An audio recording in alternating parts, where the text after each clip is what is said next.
ci troviamo qui nel mio studio e la giornata di oggi è inerente all'apertura dell'estate. L'apertura dell'estate l'abbiamo collegata con l'aperitivo di questa sera, un aperitivo un po', diciamo, arrogante con tutte le nostre clienti.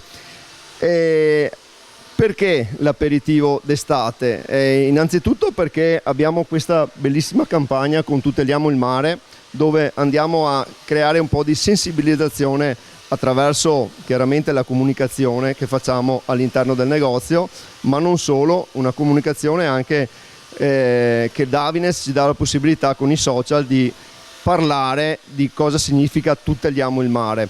Tuteliamo il mare significa cercare di non inquinare, ma soprattutto di pulire il più possibile l'ambiente, visto che tutti noi, ahimè, qualcosa lasciamo per strada. Tuteliamo il mare è un'iniziativa di Davines che i nostri clienti possono tranquillamente aderire acquistando i nostri solari, i solari della Davines, che tra l'altro hanno un presidio Slow Food di Savona, quindi il chinotto di Savona, che qui l'abbiamo ben in prima vista, che ci aiuta ad avere un prodotto assolutamente ecologico e ecocompatibile con l'ambiente. Un'altra iniziativa con cui il nostro negozio sta portando avanti è l'iniziativa Abbi cura di me con Marco Parrucchieri. Questa iniziativa è stata voluta espressamente da me perché penso che un qualcosa di positivo si possa fare tutti i giorni, visto anche il fatto di dover a volte spendere dei soldi, diciamo, in piccole cose che non sono così utili. Quindi l'iniziativa è collegata a Emma dalla Libera. Qui abbiamo la mamma di Emma che vi presento, l'Annalisa. Buongiorno a tutti. E grazie a Marco per questo invito. Allora, l'iniziativa la vado a spiegare brevemente. Per ogni scontrino che viene emesso in cassa io devolvo 50 centesimi direttamente all'associazione Ogni Giorno per Emma. Okay? Tutto è trasparente, per cui è tutto legale, si fa e si va a creare questa situazione di dare un contributo continuo, una piccola goccia continua.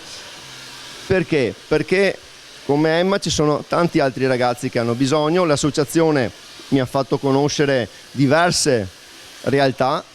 Io con il cuore e con la mente ci ho pensato e ho detto: perché non fare un qualcosa di veramente importante, veramente impattante per loro? E l'ho fatto volentieri, l'ho presentato. Tra l'altro questo progetto è anche legato a un altro grossissimo progetto che sotto c'è, che è il progetto di Davines. Davines ogni anno fa come posso chiamarlo?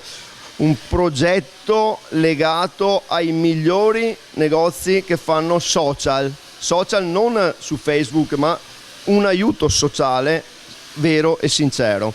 I primi 3 negozi riusciranno ad avere un grosso contributo da parte dell'azienda a fondo perduto. Questa cosa mi è scattata in mente, ho detto io ci voglio provare perché a me non costa niente provarci. Ho un grande team che mi aiuta a portare avanti queste ottime idee e iniziative e credo sia la forma migliore per essere, perché no, di aiuto per chi ha più bisogno di noi. Vi ringrazio, è stato bello essere qui con voi e vi lancio alla prossima iniziativa. Grazie.